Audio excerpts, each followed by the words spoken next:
హెబ్రీయులకు రాసిన పత్రిక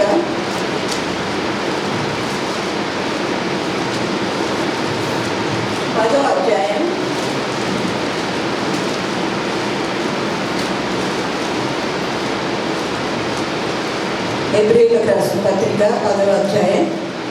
26వ వచనం నుండి 31వ వచనం వరకు మార్చి చదువుకుందాం. 26వ వచనం నేను చదువుతున్నాను. పేజ్ నంబర్ 206, కొత్త నిబంధన వైపు. మనము సత్యమును గూర్చి అనుభవ జ్ఞానము పొందిన తర్వాత బుద్ధిపూర్వకముగా పాపము చేసినట్లుగా పాపమునకు బలి ఇకను ఉండదు. కానీ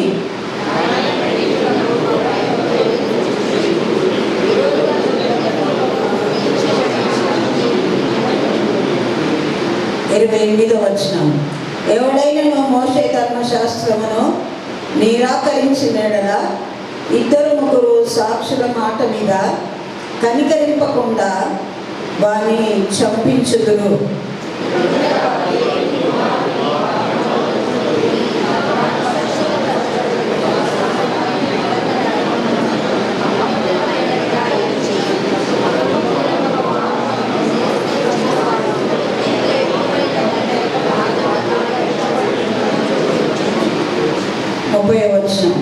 పగ తీర్చుట నా పని, నేనే ప్రతిఫలమిత్తుననియు ప్రభువు తన ప్రజలకు తీర్పు తీర్చును అనియు చెప్పిన వానిని ఎరుగుదును కదా.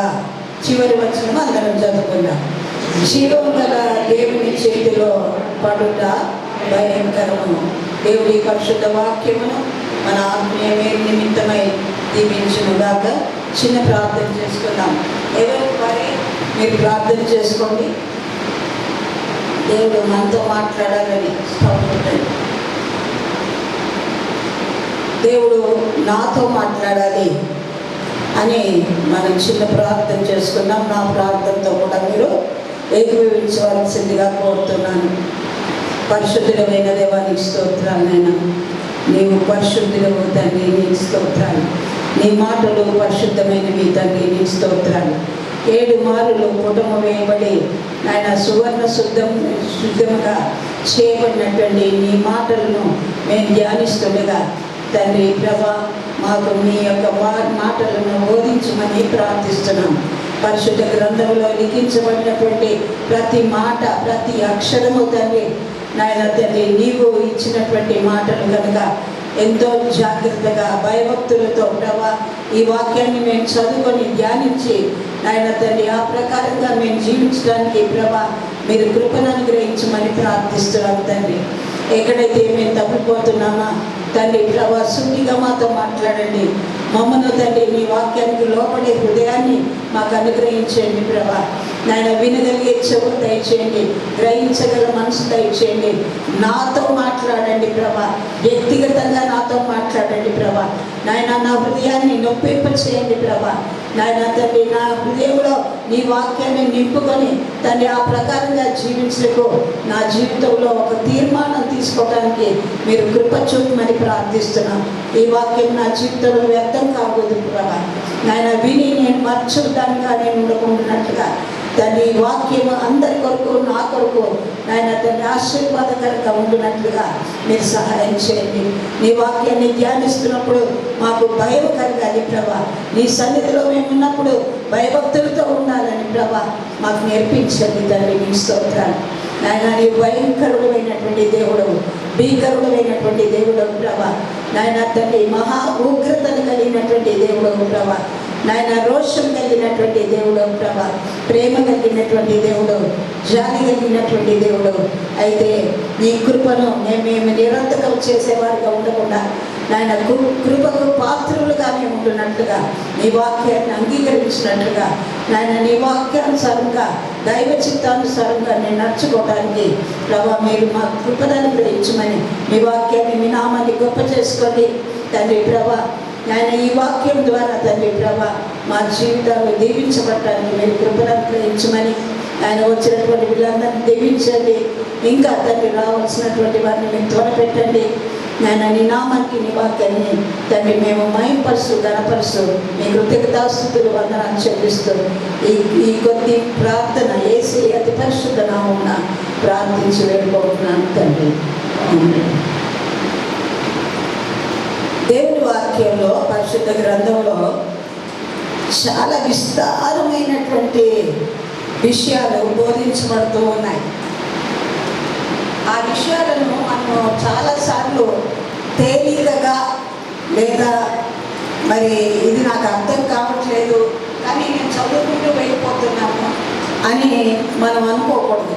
లేదా మరి బైబిల్ చదవాలి కదా అని మనం చదివి పేజీని తిప్పేసుకుంటూ వెళ్ళిపోకూడదు. ఆ వాక్య భాగం ఎందుకు రాయబడింది? నా కొరకే రాయబడింది. ఇది సంఘం కొరకే రాయబడింది, కుటుంబాల కొరకు రాయబడింది. అదేవిధంగా వ్యక్తిగతంగా నా కొరకే ఈ వాక్యము రాయబడింది అని మనము ఆలోచించాలి, అది అంగీకరించాలి. అంటే ఈ వాక్య భాగాన్ని మీరు ఎన్నోసార్లు చదువుకొని ఉంటారేమో అని నేను అనుకుంటున్నాను. ఎంతమంది చదువుకుంటారు? అర్థమైందా ఏదైనా? ఒక మాట, చివరి మాట మాత్రం మనము జ్ఞాపకం చేసుకుంటాం. ఏదంటే ఇక్కడ రాయబడినటువంటి మాట చివరి వచనంలో ఉన్నది, శివం గల దేవుని చేతిలో పడుట భయంకరం అనే మాట మనకు వచ్చు, మనకు తెలుసు. ఆ తర్వాత పగ తీర్చుకుంటా నా పని నేనే ప్రతిఫలమిద్దును. దేవుడు ప్రతిఫలం ఇస్తాడు, దేవుడు తీర్పు తీరుస్తాడని కూడా మనకు తెలుసు, అవును కదా? కనుక అన్ని వాక్యాలు మనం చదువుతున్నప్పుడు, వాటిని మనం ధ్యానిస్తూ ఉన్నప్పుడు మనలో ఏదైనా మార్పు కలుగుతుందా? మనలో మార్పు రావాలి అని దేవుడు కోరుకుంటున్నాడు. పరిశుద్ధ గ్రంథం ఎందుకు రాయబడిందండి? మనకు బుద్ధి కలుగుటకు, మనల్ని హెచ్చరించుటకు, నీతి యందు శిక్షణ చేయుటకు ఈ వాక్యము మనకు ఇవ్వబడింది. మరి పాత ధర్మశాస్త్రం రాయబడినప్పుడు అది అరమిక్ భాషలోనూ గ్రీక్ భాషల్లోనూ రాయబడినట్లు గ్రీక్ మనం చదువుతూ ఉంటాం. ఒకవేళ అదే బైబిల్ మనం ఉన్నట్లయితే గ్రీక్ భాషలోనో హీబ్రూ భాషల్లో ఉంటే మనం చదువుకునే వాళ్ళము, మనకు అర్థమయ్యేదా దేవుని వాక్యం ఏంటో, దేవుని హృదయం అంటే ఏంటో, దేవుని ప్రేమ అంటే ఏంటో తెలుసా? దేవుడు చేసిన కార్యం సేవలో మనకు అర్థమయ్యేదా? అర్థం కాదు. ప్రతి ఒక్కరికి కూడా ఈ ప్రపంచంలో ఉన్నటువంటి భాషలన్నింటిలో ఉన్నటువంటి ప్రజలకి ఈ మాటలు అందించబడాలని మరి అనేకమైనటువంటి భాషల్లోనికి తర్జుమా చేయడానికి అనేక మంది భక్తులను దేవుడు వాడుకున్నాడు, వారిని ఆత్మచేత నింపాడు. కనుక అనేక భాషల్లో ఈ బైబిల్ గ్రంథము వచ్చింది. ఎందుకు? దేవుని హృదయాన్ని తెలుసుకోవాలి. దేవుని హృదయంలో మన ఎడల ఆయనకు ఉన్నటువంటి ప్రేమను మనం రుచి చూడాలి. ఆయనకు ఉన్నటువంటి కృపను మనము వ్యక్తిగతంగా అనుభవించాలి అని దేవుడు కోరుకుంటున్నాడు. కనుక బైబిల్ గ్రంథం చదువుతుంటే ముఖ్యంగా మనం ఏం చేస్తామంటే దీవెనలు ఎక్కడ ఉన్నాయి, నన్ను దేవుడు ఏ విధంగా దీవిస్తాడు, అభివృద్ధి పరుస్తాడు, నన్ను ఏ విధంగా ప్రాస్పర్ చేస్తాడు, నా కుటుంబాన్ని ఏ విధంగా ప్రాస్పర్ చేస్తాడు, వృద్ధిపరుస్తాడు, నా కుటుంబంలో నా పిల్లల్ని ఏ విధంగా దేవుడు ఆశీర్వదిస్తాడు, ఇవి మాత్రమే ఆలోచిస్తాం. కానీ ఇవన్నీ కూడా దేవుడు ఇస్తాడు, ఇవ్వడని కాదు. ఆయన ఏదైనా ఇవ్వగలడు, కానీ మన హృదయాన్ని ఆయనకి ఇవ్వాలి, అది కోరుకుంటున్నాను. ఆ హృదయంలో ఆ దేవుడు ఇచ్చినటువంటి ఈ యొక్క శరీరం అనేటువంటి ఒక ఆకారంలో ఒక హృదయం పెట్టాడు. ఆ హృదయంలో దేవుని వాక్యం ఉండాలని కోరుకుంటున్నాడు ఆయన.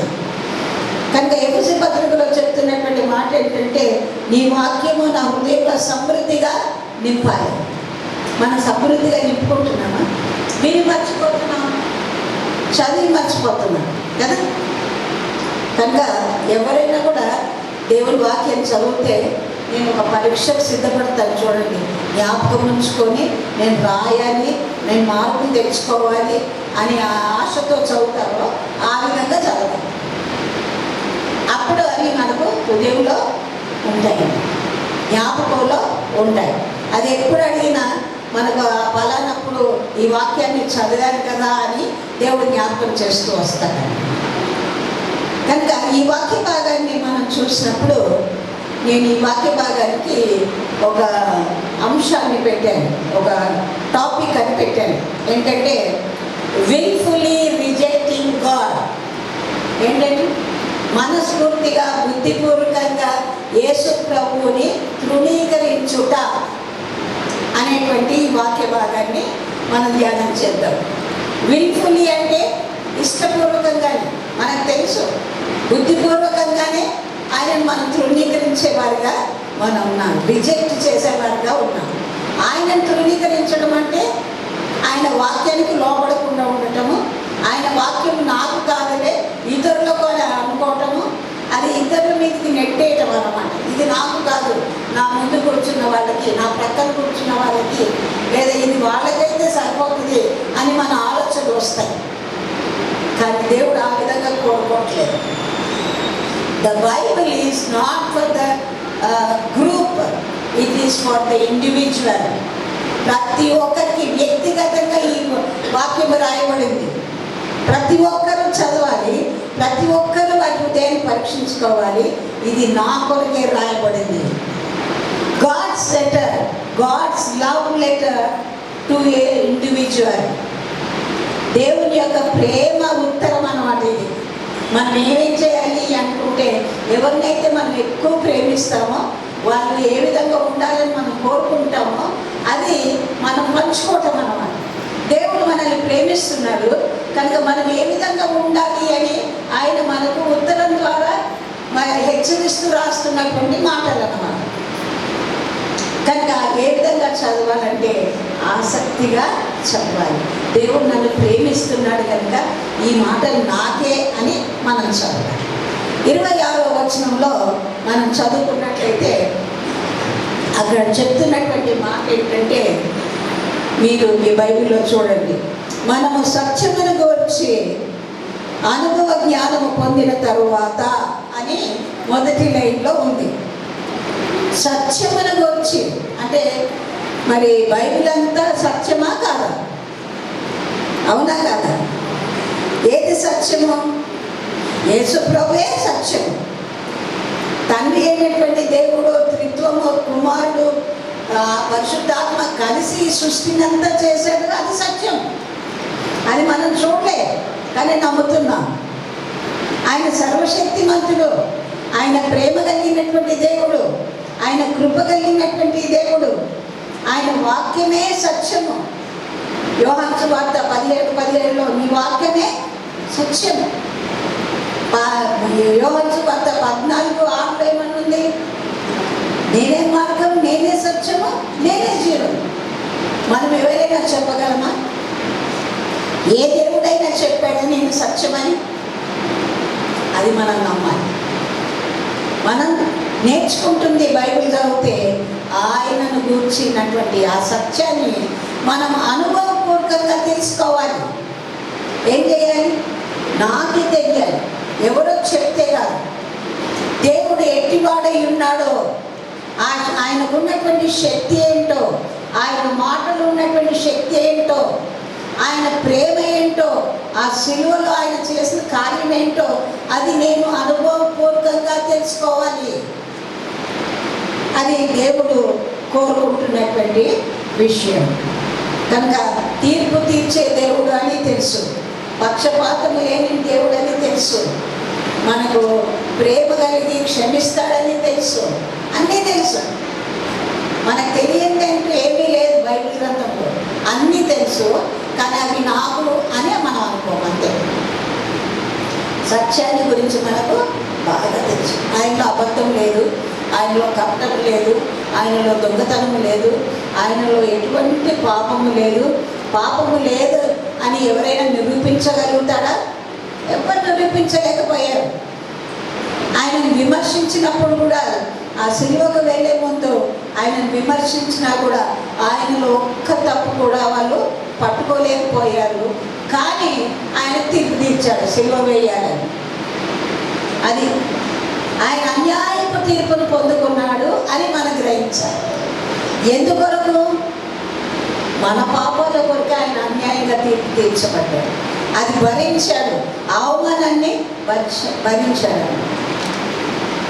కనుక రెండవ మాట ఏంటంటే, ఈ అనుభవ జ్ఞానమును మనము తెలుసుకోవాలి. దేవుడు ఎటువంటి వాడై ఉన్నాడు, ఆయన దైవ లక్షణాలు ఏంటో మనం తెలుసుకోవాలి. దైవ లక్షణాలు ఏంటంటే, ప్రేమ కలిగినటువంటి దేవుడు, మరి క్షమించేటువంటి దేవుడు, కీడు చేయనటువంటి దేవుడు, ఉపకారి అయినటువంటి దేవుడు, దీవించేటువంటి దేవుడు, ఆయన కపటం లేనటువంటి దేవుడు, ప్రతి పరిస్థితికి, ప్రతి సమయంలో, ప్రతి స్థలంలో ఆయన మనకు చాలిన దేవుడు. కనుక ఆయన పునరుత్థానుడైనటువంటి దేవుడు, చనిపోయినా కూడా తనంతటి తానుగా లేచినటువంటి దేవుడు. ఇవన్నీ మనము బైబిల్ చదివితేనే మనకు తెలిసింది. కనుక వ్యక్తిగతంగా మనం ఎన్ని విన్నా కూడా మనం మర్చిపోతాం. కానీ ఒకవేళ పర్సనల్గానే మనం బైబిల్ చదువుకుంటే అవి మన హృదయంలో ముద్రించబడతాయి. కనుక ఎవరో చెప్పినటువంటి మాటలు కాదు, కానీ మనం ఏమి చదువుకున్నామో అది ఇతరులకు చెప్పాలి. నన్ను నేను పరీక్షించుకోవాలి. ఆ మాట తర్వాత ఇంకొక మాట అక్కడ రాయబడి ఏంటంటే, తరువాత అంటే ఏంటి? సత్యాన్ని గురించి తెలుసుకున్న తర్వాత, ఆ అనుభవ జ్ఞానం నాకు కలిగిన తర్వాత అని రాయబడింది. కనుక తెలిసిన తర్వాత ఆయనను మనం విశ్వసించకుండా ఉంటే ఆయన ఏమనుకుంటాడు మన గురించి? ఆయనకు మనం భయపడకుండా ఉంటే దేవుడు ఏమనుకోవాలి మనల్ని గురించి? ఆయనను వెంబడించకుండా, ఆయన మీద ఆధారపడకుండా, ఆయన శిలువ రక్తంలో మనం కడగబడకుండా, వాక్యాన్ని కూడా నమ్మకుండా అనేక సందేహాలు మనకు వస్తూ ఉన్నప్పుడు దేవుడు ఏమనుకోవాలి? ఇంత విపులంగా నేను రాసినా కూడా వీళ్ళు నా మాటను అంగీకరించట్లేదు అని ఒకవేళ యేసు ప్రభు మన గురించి తెలుసుకున్నట్లయితే ఆయన ఎంత బాధపడతాడు. ఇంత వివరంగా చెప్పినా కూడా బైబిల్ గ్రంథం అంతా కూడా, ఈ లోకమంతా సరిపోదు దేవుని గురించి రాయటానికి. కానీ మనకు అర్థమయ్యే విషయాలే ఈ యొక్క బైబిల్ గ్రంథంలో రాసిన ఈ కొన్ని విషయాలే మనం అర్థం చేసుకొని వాటి ప్రకారంగా జీవించడానికి మనం ఇష్టపడక, ఆయనకు లోబడక ఉన్నట్టే ఆయన మన గురించి ఏమనుకోవాలి? ఆయన ఎంత బాధపడాలి, ఆయన ఎంత దుఃఖపడాలి. నేను ఇంత కార్యం చేశాను సిలువలో, అయినా కూడా నా ప్రేమని ఇంత చూపించినా కూడా వాళ్ళు అంగీకరించలేకపోతున్నారు, నన్ను మహింపరచలేకపోతున్నారు అని దేవుడు అనుకోడా మన గురించి? కనుక ఆ తర్వాత మరి అక్కడ చెప్తున్నటువంటి మాట ఏంటంటే, ఈ యొక్క మాటలు ఈ యొక్క హెబ్రీ పత్రికలో రాయబడటానికి ముఖ్య ఉద్దేశం ఏంటంటే, అప్పటికే చాలా విశ్వాసాలు వచ్చాయండి.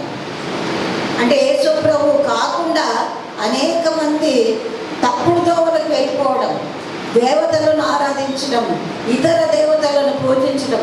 అందుకనే దేవుడు చెప్తున్నటువంటి మొట్టమొదటి ఆజ్ఞ ఏంటంటే, ధర్మశాస్త్రం ఇచ్చేటప్పుడు నేను తప్ప వేరొక దేవుడు. కనుక ఆ మాటకు లోబడకుండా అనేకమైనటువంటి దేవతలు వస్తున్నారు, అనేక మంది దేవతలను సృష్టించుకుంటున్నారు. మనుషులే చేస్తున్నారు దేవతలు. కానీ మనం నమ్మేది ఏంటంటే, దేవుడు నన్ను చేశాడు, అది మనం నమ్మాలి. మనం విగ్రహాలను చేయకూడదు, మనము దేవతలను సృష్టించకూడదు, మనము వాటికి ప్రాణం పోయకూడదు. కానీ దేవుడే నన్ను జీవం కలిగినటువంటి దేవుడు, ఆ జీవాన్ని నాలో ఉంచాడు అని మనం నమ్మాలి. కనుక ఆ తర్వాత తెలిసింది ఏంటంటే, ఈ హెబ్రీయులకు ఉన్నటువంటి ఒక ముఖ్యమైనటువంటి ఆ దురాచారం ఏంటంటే, ఆ కాలంలో ఈ పత్రిక రాసినటువంటి కాలంలో పౌలు గ్రహించింది ఏంటంటే, హెబ్రీయులకు ఒక అలవాటు ఉండేదంట. వాళ్ళు ఏం పూజించేవాళ్ళు అంటే దేవతలను అంటే దూతలను పూజించేవారు అన్నమాట. దూతలంటే మనకు తెలుసు కదా, ఆయా సమయాల్లో అబ్రహాంతో మరి మోషేతో ప్రవక్తలతో మాట్లాడినటువంటి దేవుడు, మరి మరియమ్మతో గాబ్రియేల్ దూత వచ్చి మాట్లాడింది. ఇవన్నీ దూతలని చెప్పబడింది. కనుక వాళ్ళు ఏమనుకుంటారంటే దూతలే దేవుళ్ళు అని అనుకుంటారంట. అందుకని వాళ్ళని హెచ్చరిస్తూ, మీరు సృష్టికర్త అయినటువంటి దేవుణ్ణి మీరు మర్చిపోయి మరి ఏదైతే దేవుడు కాదో దాన్ని మీరు ఆరాధిస్తున్నారు. మనం కూడా అదే స్థితిలో ఉన్నాం. దేవునికి ఇవ్వాల్సినటువంటి స్థానాన్ని మనం ఇవ్వకుండా మరి విగ్రహాలైతే మనం చేసుకోము, కానీ మనం ఒక విగ్రహాన్ని రూపించుకుంటాం మన హృదయంలో. అది ధనము కావచ్చు, పిల్లలు కావచ్చు, మనం దేన్ని ఎక్కువగా ప్రేమిస్తున్నామో అది కావచ్చు, మన ఉద్యోగం కావచ్చు, డబ్బు కావచ్చు, ఐశ్వర్యం కావచ్చు, ఆస్తిపాస్తులు కావచ్చు, కీర్తి ఖ్యాతిని కావచ్చు, పలుకుబడి కావచ్చు, ఏదైనా కావచ్చు, దాని కొరకు మనము ప్రయాసపడుతూ ఉంటాం. అది ఒక దేవుడై మన హృదయంలో మనము ప్రతిష్ఠించుకుంటున్నాము అని ఆ యొక్క దినాల్లో పౌలు గ్రహించారు. కనుక వారు నమ్మేది ఏంటంటే దేవతలను పూజిస్తారు, దేవతలను ఆరాధిస్తారు. అదే కాకుండా మిఖాయేలు అనేటువంటి దూత ఉంది కదా, గాబ్రియేలు దూతతో పాటు మా ప్రధాన దూత మిఖాయేలు. ఆ మిఖాయేలు దూత వారికి మెస్సియా కంటే గొప్పవాడు అని వారు నిరూపిస్తారు. ఎందుకంటే మిఖాయేలు దూతని అనేక సార్లు దేవుడి పక్షంగా వచ్చి యుద్ధం చేస్తాడు కాబట్టి, ఆయన యుద్ధ వీరుడు కాబట్టి, యేసు ప్రభు కంటే మెస్సియా కంటే శక్తిమంతుడు అని ఆ మిఖాయేలు వాళ్ళు నమ్ముతారు. మనం కూడా అదే కదా, కొన్నిసార్లు దేవునికి ప్రార్థన చేస్తాము, దేవుడు చేయలేడేమో ఈ పని అనుకొని మన సొంత ఆలోచనలు, సొంత ప్రయత్నాలు చేస్తూ ఉంటాం. అవునా కదా? ప్రతి ఒక్కరు దేవుడిని అడగకూడదు. కొన్నిసార్లు మనం చేసే ఆలోచనే మనము ముందుకు నడవాలి, అది ఫలిస్తుంది అని మనం అనుకుంటాం. కనుక దేవుడు చెప్తున్నటువంటి మాట ఏంటంటే, మరి సత్యాన్ని గురించి అనుభవం, జ్ఞానం కలిగిన తర్వాత కూడా మీరు ఏ విధంగా ఉన్నారు అంటే ప్రతి ఒక్కరు కూడా పాపం చేస్తున్నారు. దేవుడు సహించలేనటువంటి ఫస్ట్ పాపం ఏంటంటే ఆయన స్థానంలోనికి ఇంకొకరిని తీసుకొని వచ్చి మన హృదయాలు సృష్టించుకోవడం, దానిని ఆరాధించడం. కనుక మన హృదయంలో ఏది ఆరాధనకు మనం ప్రతిష్ఠించుకున్నామో మన హృదయంలో ఉన్నటువంటి రహస్యము దేవునికి తెలుసు. దేనికి ప్రాధాన్యత ఇస్తున్నా, దేనికి సమయం ఇస్తున్నా, దేనికి ఎక్కువ ప్రఖ్యాతి ఇస్తున్నాం, ప్రత్యేకమైనటువంటి హోదాను మనము మన హృదయంలో ప్రతిష్ఠించుకున్న దానికి మనం ఇస్తూ ఉన్నాం. కనుక దేవుడు చెప్తున్నటువంటి మాట ఏంటంటే, నేను తప్ప వేరొక దేవుడు నీకు ఉండకూడదు. ఎక్కడ ఉండకూడదు? 2 ఆజ్ఞలు చెప్తున్నాడు. ఆకాశం మందు కానీ, భూమి మీద కానీ, భూమి క్రింద ఉన్న నీళ్ళలో కానీ ఎక్కడ కూడా ఒక దేవుడు ఉండకూడదు. అంటే ఇంట్లో దేవతలు ఉంటారు మనకు, ఏవేవో చాలా విలువైనటువంటి వస్తువులు అవన్నీ మనం అమర్చుకుంటాం. అవన్నీ చాలా జాగ్రత్త. అవి పారేమో ఇంట్లో ఉంచుకుంటే మరి అది తప్పు అని, పాపం అని కూడా మనకు తెలియట్లేదు. దాన్ని ఎక్కువగా ప్రేమిస్తాం. దేనిని మనం ఎక్కువగా దేవుని కంటే ప్రేమిస్తామో అదే విగ్రహం. అదే విగ్రహం. వ్యక్తులను కావచ్చు, భార్య కావచ్చు, భర్త కావచ్చు, పిల్లలు కావచ్చు, స్నేహితులు కావచ్చు. కనుక దేన్ని మన హృదయంలో ప్రతిష్ఠించుకున్నాము అది దేవుడు సహించలేకపోతున్నాడు. ప్రతి మనిషి కూడా స్వభావ సిద్ధంగా పాపం చేస్తారు. పాపం చేయలేని వ్యక్తి ఎవరు లేరు. ఎప్పటి వరకు చేస్తాడు? రక్షించబడిన వారికేనా? ఆ రక్షించబడిన తర్వాత మనం పాపం చేయట్లేదా? చేస్తున్నాం కదా. Man cannot become become righteous until his death. ఆ చివరి దినాన మనం మరణించే ముందు కూడా దేవుడు మనల్ని నీతిమంతులుగా తీర్చుకొని ఆయన తన సన్నిధికి చేర్చుకుంటాడు. ఈ యొక్క ప్రయాణములో బర్త్ నుండి అంటే పుట్టుక నుండి మరణం వరకు ఈ ప్రయాణం అంతట్లో దేవుడు మన హృదయాన్ని గ్రహిస్తాడు. ఏమని గ్రహిస్తాడు? వీళ్ళకి పశ్చాత్తాపడేటువంటి హృదయం ఉన్నా లేదా, పశ్చాత్తాపడటానికి చేసిన తప్పును ఒప్పుకోవడానికి వారి హృదయంలో పశ్చాత్తాపం కలుగుతుందా అని చూస్తాడు. కాబట్టి చివరి వరకు మన శోధనలు బాధలు ఎన్ని వచ్చినా కూడా చివరికి దేవుడు మనల్ని క్షమించి ఆయన సన్నిధి తీసుకుంటాడు. కనుక పశ్చాత్తాపమే లేదు, చాలా కఠినుడు, ఈ సహోదరి చాలా కఠినురాలు అని దేవుడు ఎప్పుడైతే అనుకుంటాడో అప్పుడు ఆయన పశ్చాత్తాపం పడేదాకా దేవుడు మనల్ని శ్రమపరుస్తానే ఉంటాడు. కనుక అది మనము గ్రహించాలి. కనుక అక్కడ చెప్తున్నటువంటి మనం ఏంటంటే మనం ఎప్పటికీ కూడా పరిపూర్ణులము కాలేము. దేవుని యొక్క పరిపూర్ణతలో ఆయన కృప వెంబడి కృపను పొందుకొని మనం పరిపూర్ణులముగా కావాలి. ఆయన పరిపూర్ణతలోనికి మనం రావడానికి ఆయన కృపను వెంబడి అంటే వెంటనే మనం కోరుకుంటూ ఉండాలి. కనుక ఆ విధంగా మనం చూసినట్లయితే we never become perfect. We only have a confessed life, conviction life. అంటే మన హృదయం నొప్పించబడాలి, మన హృదయం ఒప్పుకోవడానికి ఇష్టపడాలి అని హృదయాన్ని గ్రహించినప్పుడు దేవుడు మన పాపాన్ని క్షమిస్తూ వస్తాడు. మన పాపమని తెలిసి కూడా ఒప్పుకుంటాము, మళ్ళీ అదే పాపంలో కంటిన్యూ అవుతామన్నమాట. అది ఇక్కడ చెప్తున్నది. చూడండి, ఆ మాటలు మనం గ్రహించుకున్నట్లయితే బుద్ధిపూర్వకంగా పాపం చేస్తాము. ఎందుకు చేస్తామంటే భయము లేకుండా చేస్తాం. ఎందుకు చేస్తామండి? ఒకసారి చూడండి, ఆ మాట 27వ వచనంలో ఉందనుకుంటా. నేను చదువుతున్నాను. న్యాయపు తీర్పునకు భయంతో బుద్ధిపూర్వకంగా పాపం చేసిన యెడల పాపములకు బలి ఇకను ఉండదు. బలి ఉండదు అని అంటే ఇంకా క్షమాపణ ఉండదు అనేటువంటి అర్థం కాదు. అదే చెప్తున్నాను.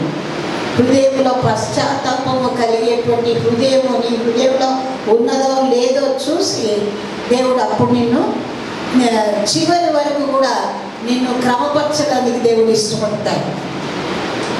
అదే ఒకవేళ మనకు పశ్చాత్తాపడటానికి ఇష్టం లేదు, మన హృదయంలో దేవుడు అది చూశాడు అనుకోండి, రోమపత్రిక 1వ అధ్యాయంలో చెప్పినప్పుడు ఆయన మనల్ని దేనికి అప్పగిస్తాడంట? భ్రష్టత్వానికి అప్పగిస్తాడంట. భ్రష్టత్వం అంటే ఏంటి? Totally separated from God. దేవుడి నుండి పూర్తిగా మనము త్రోసివేయబడతాం. సంఘంలో ఉన్న వాళ్ళు ఎవ్వరు కూడా మరి దేవుడి దగ్గర నుండి త్రోసివేయబడడు. ఎందుకంటే వాక్యం వింటున్నారు కాబట్టి. వాక్యం వింటున్నారు. ఈ వాక్యం ఎప్పుడో ఒకసారి మీ హృదయంలో పనిచేస్తుంది. ఆ పరిశుద్ధాత్ముడు మీ హృదయాన్ని నొప్పిస్తాడు కాబట్టి కనుక సంఘాన్ని మనం ఆడటానికి వీలు లేదు. బయట ఉన్న వాళ్ళని అన్నారు, ఎవరైతే వాక్యాన్ని విని కూడా మాకు కాదు అని రోడ్డు మీద వెళ్ళిపోతా ఉంటారు చూడు, వాళ్ళని అన్నారు. కనుక ఇక బలి ఉండదు అని చెప్తున్నాం. కనుక మరి ఏ పాపమైనా మనం ఎందుకు చేస్తాం? ఇష్టపూర్వకంగానే చేస్తాం. పొరపాటు అయింది అని ఎవరు చేయరు. నీ హృదయం ప్రేరేపిస్తుంది కాబట్టి నువ్వు చేస్తున్నావు. మరి పాత నిబంధన గ్రంథంలో ఈ విగ్రహారాధన గురించి, మరి శరీర కార్యాల గురించి, జారత్వం గురించి, వ్యభిచారం గురించి గొప్ప పాపంగా ఇచ్చబడింది. కానీ నూతన నిబంధనకు వచ్చేటప్పటికి నీ చూపు కూడా పాపమే, వ్యభిచారంతో సమానం. ఒకరిని నువ్వు సరసక్తులు ఆడుతున్నావంటే అది కామానికి గుర్తు. నువ్వు ఇతరులది ఏదైనా ఆశించితే నువ్వు దొంగిలించకున్నా కూడా అది పాపమే అనేది వాక్యం చెప్తుంది. కనుక కోపము, ఈర్ష, పగ, ద్వేషము ఇవన్నీ కూడా చిన్నగా సులువులో పెట్టే చిక్కులు మన హృదయంలో ఉన్నాయి. కనుక వాటన్నిటినీ దేవుడు తీసేయడానికే దేవుని వాక్యం చేత మనల్ని హెచ్చరిస్తూ ఉన్నాడు. కనుక ఆ మాటలకు వచ్చినప్పుడు మనం గుర్తించవలసినటువంటి మాట ఏంటంటే, God will never ignore sin. దేవుడు ఎప్పుడు పాపాన్ని సరేలే అని సరిపెట్టడు. లేదా నాకు ఇష్టమైన వ్యక్తి ఈయన కాబట్టి ఈయన పాపాన్ని నేను చూసి చూడనట్టు ఉంటాను అని అనుకోడు. పక్షపాతం లేదు ఆయనకి. పాపంగానే చూస్తాడు. కనుక పాపానికి ప్రతిఫలాన్ని దేవుడు ఇస్తాడు. పాపాన్ని నిర్లక్ష్య పెట్టే దేవుడు కూడా కాదు. పాపాన్ని ఖండించేటువంటి దేవుడు, ప్రతిఫలాన్ని కూడా ఇచ్చే దేవుడు. ఆ తర్వాత మనం చూసినట్లయితే 27వ వచనంలో there is judgement for sin. ఆ యొక్క పాపానికి ఏముందంట? తీర్పు ఉందంట. కనుక ప్రతి పాపానికి దేవుడు తీర్పు తీరుస్తాడు.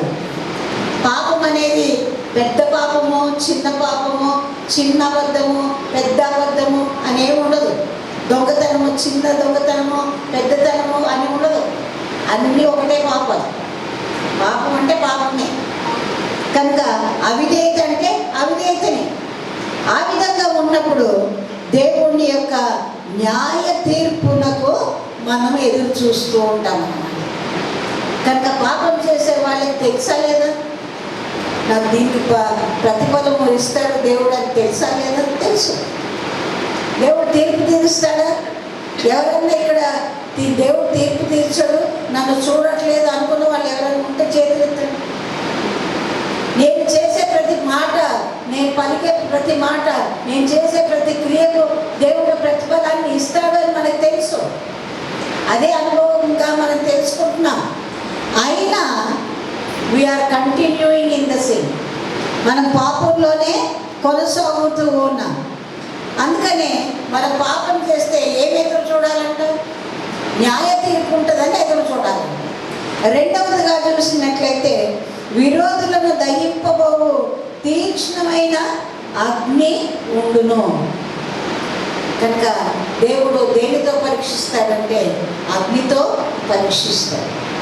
కనుక చాలాసార్లు మనం చూసినట్లయితే అగ్ని పరీక్ష దేవుడు చేస్తాడు. అంటే అగ్ని అంటే నిజంగా మనల్ని నిప్పులో పడేయటమో లేదా కాలుతున్నప్పుడు మనల్ని అక్కడ తోసేయటమో జరగదు. అటువంటి శ్రమలు మనకు వస్తాయి. అటువంటి తీక్ష్ణమైనటువంటి మనము సహించలేనటువంటి మరి ఆ యొక్క తీర్పు మన మీదకి వస్తుంది. కనుక అటువంటివే అగ్ని పరీక్షకు మనం గురైపోతాము. అక్కడ చెప్తున్నటువంటి మాట ఏంటంటే, మోషే ధర్మశాస్త్రం ఏం చెప్తుంది? పాపం చేసినటువంటి వాడు ఒకవేళ ధర్మశాస్త్రాన్ని నిరాకరిస్తే 2-3 సాక్ష్యాలు చెప్పి వాడిని చంపిస్తాడు. ఎందుకంటే ధర్మశాస్త్రానికి విరోధంగా జీవిస్తున్నాడు కాబట్టి. ఇప్పుడు మనం ఒక ప్రశ్న వేసుకుందాం. మనకు ధర్మశాస్త్రం లేదు అనుకుందాం, పాత నిబంధన. కొత్త నిబంధన అన్న మనం పాటిస్తున్నాం. దానికి విరోధంగా మనం పాపం చేయట్లేదా? దానికి విధేయత చూపించకుండా మనం వ్యతిరేకంగా జీవించట్లేదా? దేవునికి అయిష్టంగా జీవించట్లేదా? మనం జీవిస్తున్నాం. కనుక మనకేముంటుంది? 2-3 సాక్ష్యాలు ఉండవు ఇప్పుడు. కనుక ఏమని చేస్తాడు? దేవుడి యొక్క నిత్యాగ్ని మనకు ఉంటుంది. అంటే నన్ను శిక్షించట్లేదు. అప్పుడైతే వెంటనే వచ్చేది శిక్ష, ఇప్పుడు రావట్లేదు. ఇప్పుడు పాత నిబంధన కాలంలో ఎవరైనా ఒకరిని చంపితే ఆ చంపినటువంటి వ్యక్తుల్లో ఉన్నటువంటి కుటుంబంలో ఉన్నవారు ఎవరైనా కూడా ఆ చంపిన వచ్చి చంపవచ్చు. వాళ్ళకంటే అధికారం ఉంది. కానీ ఇప్పుడు అది జరగట్లేదు. పంటికి పన్ను, కంటికి కన్ను, దెబ్బకు దెబ్బ అని పాత నిబంధన చెప్తుంది. కానీ ఇప్పుడు లేదు. ఎందుకు? కృపకాలంలో మనం ఉన్నాం కాబట్టి వెంటనే శిక్ష రాదు. ఎప్పుడు వస్తుంది? అగ్ని కొరకు అది పరీక్షించబడటానికి చివరి వరకు మనల్ని ఏం పర్వాలేదులే అన్ని మనల్ని ఆ జీవితకాలం అంతా గడిపేటట్లు మనల్ని నడిపిస్తున్నారు. కనుక ఇది ఇట్లుండగా ఏమని చెప్తున్నామంటే మరి రక్షణ కొరకు ఇది వచ్చేటువంటి తీర్పు కాదు. రక్షించబడ్డప్పుడు మన దేశ ప్రభువును ఒప్పుకుంటున్నాం, పశ్చాత్తాపడుతున్నాం, మరి మన పాపాలు ఒప్పుకుంటున్నాం, మారు మనసు పొందుకుంటున్నాం, అంతవరకు.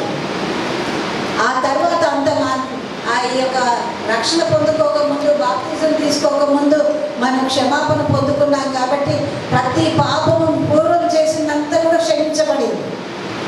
రక్షణ పొందుకున్న తర్వాత మనకి ఇంకా పాపం చేయకుండా ఉంటున్నామా, పవిత్రంగా ఉంటున్నామా, పరిశుద్ధంగా ఉంటున్నామా, చేతులకు మట్టి అంటకుండా మనం జీవిస్తున్నామా? మన మీద ఎంతో దుమ్ము పడుతుంది, ధూళి పడుతుంది, పాపం పడుతుంది. మన ఇష్టపూర్వకంగా బుద్ధిపూర్వకంగానే మనము పాపం చేస్తాం. కనుక ఈ జడ్జిమెంట్, ఈ యొక్క మరి తీర్పు ఏ విధంగా ఉంటుందంటే మన క్రియల కొరకైనటువంటి తీర్పుగా ఉంటుంది. అక్కడ చెప్తున్నటువంటి మాట మనం ఒకసారి చూసినట్లయితే, మీరు చూడండి ఆ మాట 10వ అధ్యాయం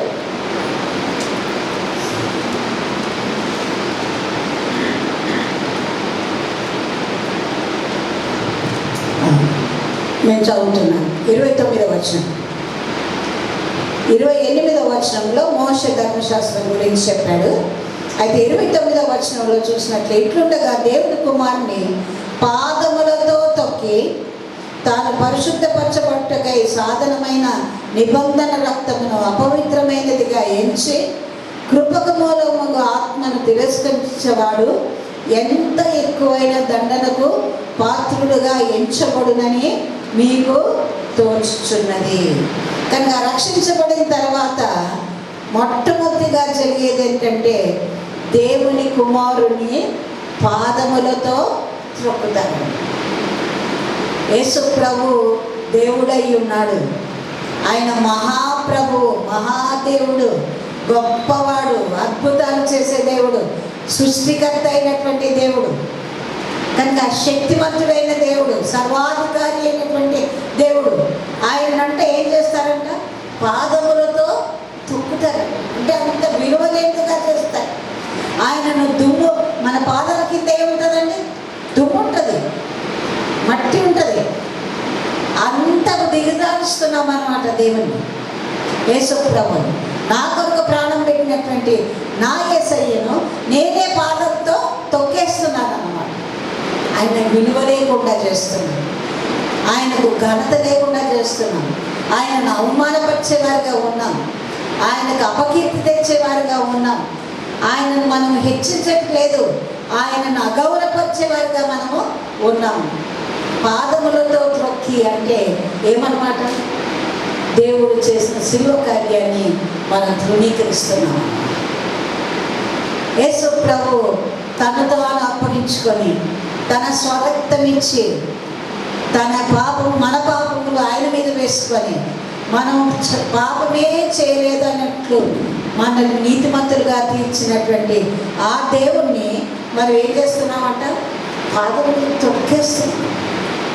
రెండవదిగా చూసినట్లయితే ఆయన నిర్లక్ష్య పెడుతున్నాము. రెండవది, పరిశుద్ధపరచుటకు సాధనమైన రక్తమును అపవిత్రపరిచి దాన్ని అపవిత్రమైనదిగా ఎంచి. ఆ తర్వాత మనం కొన్నిసార్లు చూసినట్లయితే మలాఖీ గ్రంథంలో కూడా చెప్తారు, బల్ల, పరిశుద్ధమైనటువంటి బల్ల ఆరాధన, ప్రభు బలలో ఆ రొట్టె ద్రాక్షారసం కూడా అపవిత్రమైనది అని ఎంచుకుంటున్నారు, దాన్ని చులకనగా చూస్తున్నారు అని దేవుని వాక్యం చెప్తుంది. కనుక మన ఆలోచనలు ఏ విధంగా ఉన్నాయి? చులకనగా ఉన్నాయా? దేవుని అవమానపరిచేవిగా ఉన్నాయా? దేవుణ్ణి కాళ్ళతో తొక్కేసేటట్లు ఆయనను మనం ట్రీట్ చేస్తున్నామా? ఒక్కసారి మనం ఆలోచించుకోవాలి. నా వలన దేవునికి అవమానం కలుగుతుందా? నా వలన, నా జీవితం వల్ల మరి ఆయనకు అపకీర్తి జరుగుతుందా అని మనం ఆలోచించుకోవాలి. మూడవదిగా మనం చూసినట్లయితే అది నిబంధన రక్తము, అది పరిశుద్ధపరచడానికి చిందించబడినటువంటి రక్తము, అది పరిశుద్ధమైనటువంటి రక్తము, నిర్దోషమైనటువంటి రక్తము. మరి అదే విధంగా ఏ పాపము లేనటువంటి రక్తము, ఆ పాపము అయినటువంటి రక్తాన్ని మనము ఏం చేస్తున్నామంట? అపవిత్రమైనదిగా ఎంచుచున్నాము. కనుక దాన్ని ఎంత కించపరుస్తున్నామో ఒక్కసారి మనం ఈ మాటల్లో మనం గ్రహించగలుగుతున్నాం. కనుక దేవుడు ఆత్మస్వరూపి అయినటువంటి దేవుడు తన యొక్క హృదయాన్ని ఆత్మ ద్వారా పరిశుద్ధుడైనటువంటి పౌలుకు తెలియజేసి ఆయన దేవుడు ఎంత నొచ్చుకుంటున్నాడో ఈ మాటలు రాస్తున్నాడు. నా రక్తాన్ని అపవిత్రపరుస్తున్నాను, బల్లను అపవిత్రపరుస్తున్నారు, మందిరాన్ని అపవిత్రపరుస్తున్నారు. పరిశుద్ధంగా ఉండవలసినటువంటి దేవుని మందిరాన్ని, పరిశుద్ధంగా ఉండవలసినటువంటి బైబిల్ గ్రంథాన్ని, మరి పరిశుద్ధంగా ఉండవలసినటువంటి మన హృదయాలను మనము అపవిత్రం చేసుకుంటున్నాం, విలువలేనిదిగా చేసుకుంటున్నాం. దేవుడు విలువైనదిగా ఎంచుకున్నాడు. ఏంటంటే మన జీవితంలో అదే కావాలన్నాడు ఆయన. నీ హృదయం నాకు, అదే దేవుడికి ఇష్టమైంది. కనుక ఆయనను అపవిత్రపరిచేటువంటి రీతిలో మనము ప్రవర్తిస్తున్నాం. ఆ తర్వాత మూడవదిగా మనం చూసినట్లయితే కృపకు మూలమైనటువంటి ఆత్మను తిరస్కరిస్తున్నాం. కృప పొందడానికి ఆత్మ కావాలి. పరిశుద్ధాత్మ ద్వారానే మనకు కృప అనుగ్రహించబడింది. కనుక పాత నిబంధన గ్రంథంలో కృప ఆయా సమయాల్లో మనం చూసాము.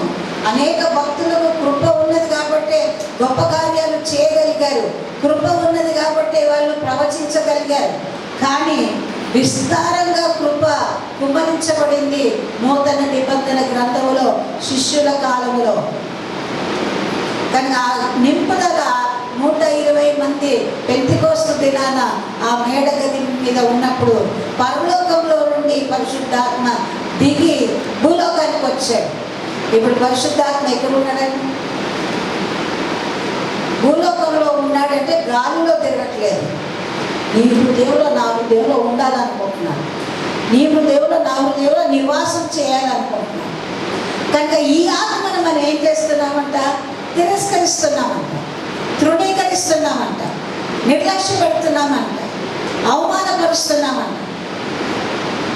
కనుక దేవుడు ఎంత దుఃఖపడతాడో కదా మన గురించి. ఆయనకి ఇవ్వవలసినటువంటి మహిమ, ఆయనకి ఇవ్వవలసినటువంటి గౌరవాన్ని మనం ఇవ్వకుండా ఉంటే మన జీవితాన్ని బట్టి, ఆయన చేసిన ఆ కార్యాన్ని బట్టి ఎంత పశ్చాత్తాపడాలైనా. నేను వీళ్ళ కొరక నేను చనిపోయింది అని అనుకుంటాడేమో దేవుడు మనల్ని చూసి. కనుక మన దుఃఖపరిచేవారుగా, ఆయన దుఃఖపరిచేవారుగా మనం ఉన్నాము. Rejecting the holy spirit.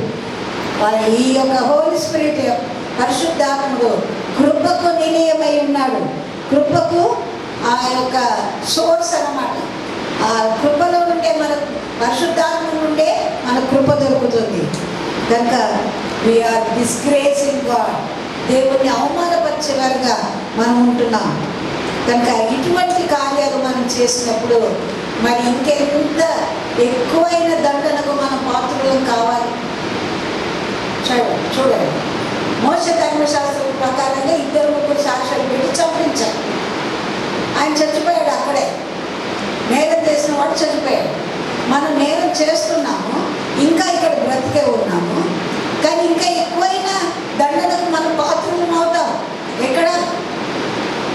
తీర్పైన తర్వాత అగ్ని గంధకంతో మండుచున్న అగ్నిగుండంలో పడద్రోయబడతాం. అగ్నితో మనల్ని దండిస్తాడు దేవుడు. దేవుడు 3 రకాలుగా దేవుడు మనల్ని భయపెడతాడంట. ఆ యొక్క ఫియర్ రావడానికి 3 రకాలు. మొట్టమొదటి ఫ్యూరీ అంటే ఏంటి? ఉగ్రత. దేవుని అధికమైనటువంటి కోపం అన్నమాట. ఆయన కోపానికి తాలుకొన లేని వాడు ఎవరు ఉండడు. మనం ఆయన కోపాన్ని తాలుకోలేము కూడా.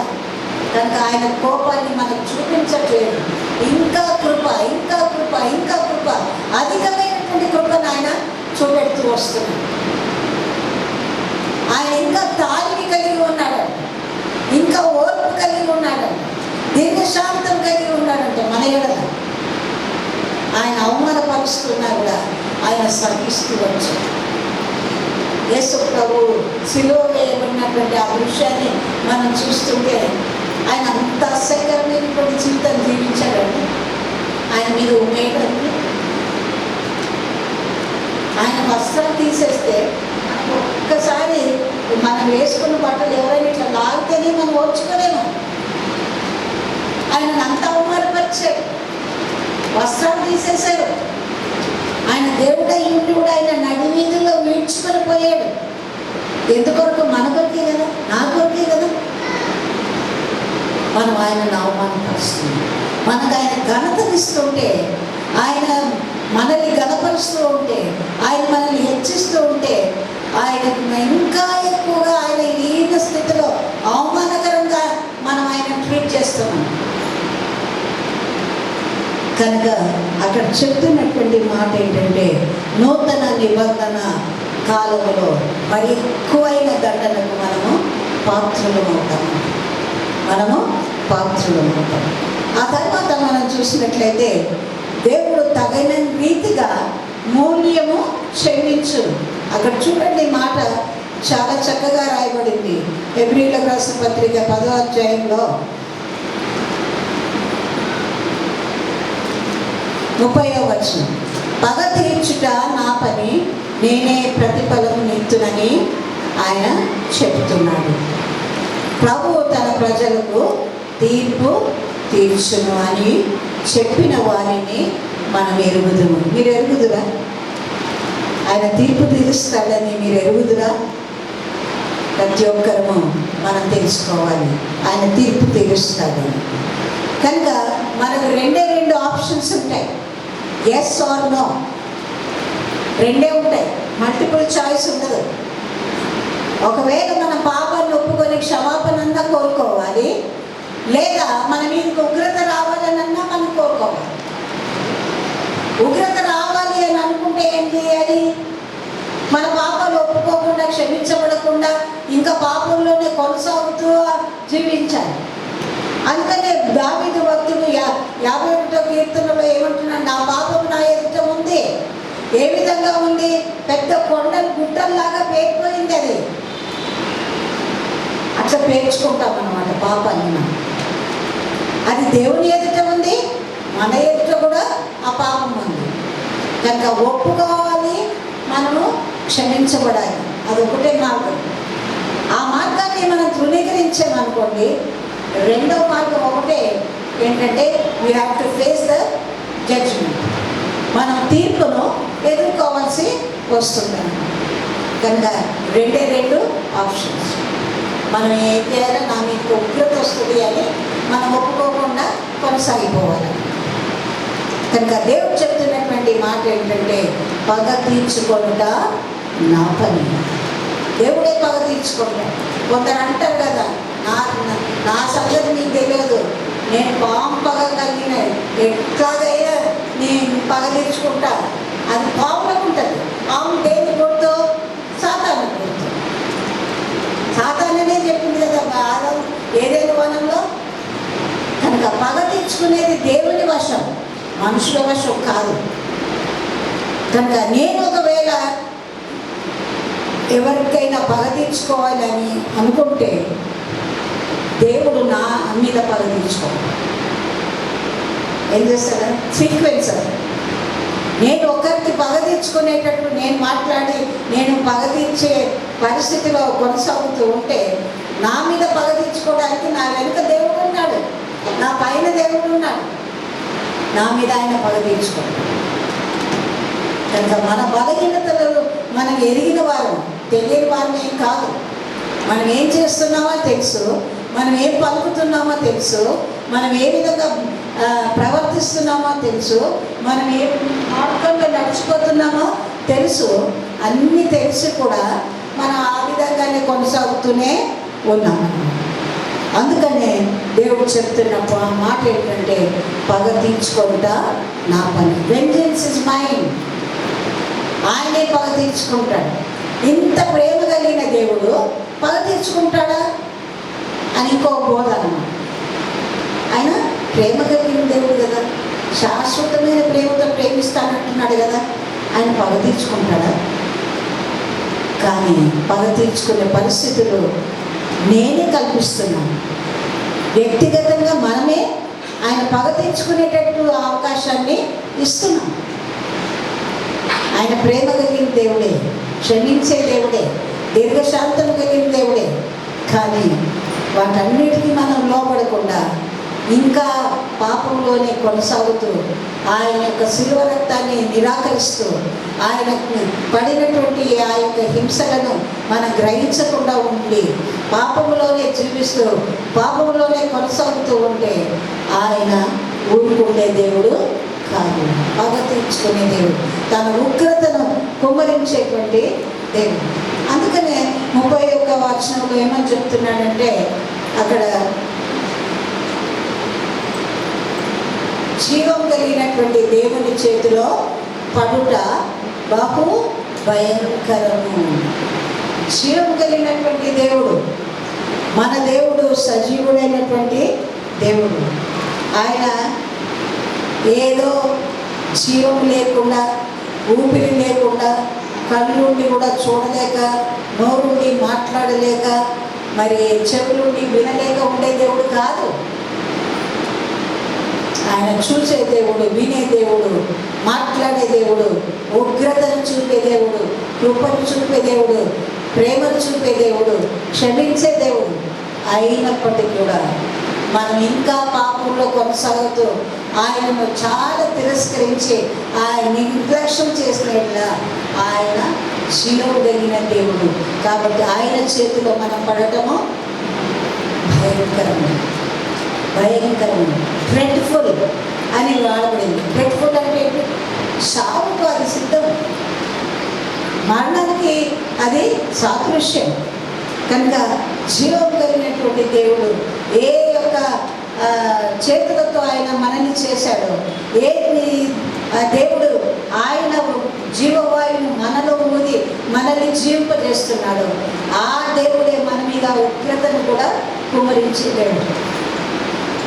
కనుక ఆయన యొక్క కృపను మనం నిరర్ధకం చేయొద్దు, ఆయన ఓర్పును సహనము నిరర్ధకం చేయొద్దు. నేను ఈ విధంగానే నేను కొనసాగుతాను, ఆయన నన్ను ఎప్పటికైనా క్షమిస్తాడులే అని మనం నిర్లక్ష్యంగా జీవించకూడదు. ఆయన యొక్క చేతిలో పడుట భయంకరము. కనుక ఆయన ఎవరండి? ఇంకో పేరు ఉంది దేవునికి. ఆయన దహించు అగ్ని అయి ఉన్నాడు, అదే అధ్యాయంలో ఉంటుంది. ఆయన దహించు అగ్ని అయి ఉన్నాడు అంటే ఏంటి? ఆ యొక్క మండుచున్న పొద దగ్గర, మోషే దగ్గర దేవుడు ఆ యొక్క పొదలో నుండి మాట్లాడుతున్నప్పుడు ఆ పొద కాలిపోలేదు, అది వెలుగుతూ ఉంది, కాలుతుంది, కానీ అది పూర్తిగా బుడిదైపోవట్లేదు. ఆయన దహించు అగ్ని అయి ఉన్నాడు. కనుక ఆయన దహించు అగ్ని అయి ఉన్నాడు కాబట్టి నిన్ను కూడా ఎక్కడ పడేస్తాడంటే నరకంలో పడేస్తాడు. అక్కడ అగ్ని ఆడదు, పురుగు చావదు, నువ్వు అక్కడ కాలుతూనే ఉంటావు, నువ్వు కేకలు వేస్తూనే ఉంటావు. అది ఆయన ఉగ్రత. చివరిగా ఆయన ఉగ్రత. కనుక ఆయన దగ్గర మనము ఏ విధంగా ప్రవర్తిస్తున్నాం? ఆయనకు మరుగైనది ఏది కూడా లేదు. ఆయన సిలువను తృణీకరిస్తున్నాము, ఆయన ప్రేమను నిర్లక్ష్యం చేస్తున్నాము, ఆయనకు ఇవ్వవలసినటువంటి ఆ యొక్క మహిమను ఆయనకు ఇవ్వలేకపోతున్నాం, ఆయనకు ఇవ్వవలసినటువంటి ప్రాధాన్యత మన జీవితంలో ఇవ్వట్లేదు, ఆయనకు ఇవ్వవలసినటువంటి మహిమను ఆయనకు మనము ఇవ్వలేకపోతున్నాం. నన్ను నేనే కనపరుచుకుంటాను, నాది, నేను, నాకు అనే ఈ 3 మాటలు మన జీవితంలో ఉంటాయి. కనుక ఆత్మలో మనము చూసినట్లయితే బైబిల్ గ్రంథం అంతట్లో ఆకాశం నుండి అగ్ని వచ్చి బలి పశువులను కాల్చివేసినట్లు మనం చూస్తాం. కర్మేలు పర్వతం దగ్గర కూడా ఎలీషా ఆ దహన బలులు అర్పించినప్పుడు నీళ్లు మరి 3 సార్లు ఆ కందకంలో నీళ్ళు నింపినా కూడా అగ్ని ఆకాశం నుండి వచ్చి దహించి వేసింది. అంటే ఏ అగ్ని వచ్చింది? దేవుడు పంపిన అగ్ని వచ్చింది. కనుక ఒకవేళ దేవుని అగ్ని మన మీదకి వస్తే మనం ఉంటామా? దేవుని అంత ఉగ్రత మన మీద రాకుండా మనం జాగ్రత్త పడాలని దేవుడు మనల్ని ఆశిస్తూ ఉన్నాడు, మన దగ్గర కోరుకుంటున్నాడు. మీరు అటువంటి పరిస్థితికి రావటం ఆయనకి ఇష్టం లేదు. సహనము కలిగి, ఆయన దీర్ఘశాంతం కలిగి మనల్ని ఓర్చుకుంటూ వస్తున్నాడు. కనుక మనం ఏం చేస్తున్నామంటే ఆ దేవుని యొక్క ప్రేమను ఎదిరిస్తున్నాము, ఆయన యొక్క రక్షణను తృణీకరిస్తున్నాము, ఆయన పెట్టేటువంటి ఆ యొక్క సహనాన్ని, ఆ వార్నింగ్ మనల్ని హెచ్చరిక చేస్తున్న దాన్ని మనం రిజెక్ట్ చేస్తున్నాము, తృణీకరిస్తున్నాము. ఆయన దేవుడు పరిశుద్ధుడు, ఆయన కార్చినటువంటి రక్తము పరిశుద్ధమైనది అని మనం ఎంచుకోవట్లేదు, తృణీకరిస్తూ ఉన్నాం. ప్రతిరోజు కూడా ఆయన నూతనంగా మనకు వాత్సల్యత పుట్టుచున్నది అని చెప్తున్నాను. ఆ యొక్క నూతనమైనటువంటి వాత్సల్యత అడుగడుగున క్షణము మనకి ఇస్తున్నటువంటి ఆ కృపను మనము నిరర్ధకం చేస్తున్నాం. కనుక దేవుని బిడ్డలుగా ఉన్నటువంటి అనేకులు మరి ఇటువంటి ఉగ్రతకు పాలైనటువంటి వారు మనం చూడగలుగుతున్నాం. దేవుని ప్రేమించే వారిని మరి చంపుతూ ఉన్నారు. మనం చూసాం కదా, మన తెలుగు రాష్ట్రాల్లో 2 భక్తులు మరి చనిపోయారు. మొదటి చంపబడ్డాడు. ఆ తర్వాత మరి ప్రకాష్ గంటేల గారు బలహీనతల వల్ల చనిపోయాడు. కనుక ఎవరైతే చంపబడుతున్నారో, ఎవరైతే హత్సాక్షులు అవుతున్నారో వారు ఎందుకు చంపబడుతున్నారు? వారికి ఉన్నటువంటి ఆస్తి కొరక, వారికి ఉన్నటువంటి ఐశ్వర్యం కొరక, వారికి ఉన్నటువంటి పేరు ప్రతిష్టల కొరకు వారు చంపబడుతున్నారా? కాదు. దేవుని కొరకు సాక్షులుగా ఉన్నందుకు, దేవుని కొరకు పౌరుషం కలిగి మాట్లాడుతున్నందుకు వాళ్ళు చంపబడ్డారు. కనుక ఈ రోజున నీవు నేను దేవుని కొరకు పౌరుషంగా మనము మాట్లాడగలుగుతున్నాము. కనుక చాలామంది దేవునికి వ్యతిరేకంగా దేవునికి వ్యతిరేకమైన బోధన చేసినటువంటి వారు యేసు ప్రభువు దేవుడు కాదు అని తమ్మును తామే దేవుడిగా ప్రతిష్ఠించుకున్న వాళ్ళందరినీ మనం బైబిల్ గ్రంథంలో చూడగలుగుతున్నాం. నెబుకద్నెజరు కూడా నేనే దేవుడిని అనుకున్నాడు. ఆయన ఏం చేశాడు? మైపరుచుకున్నాడు.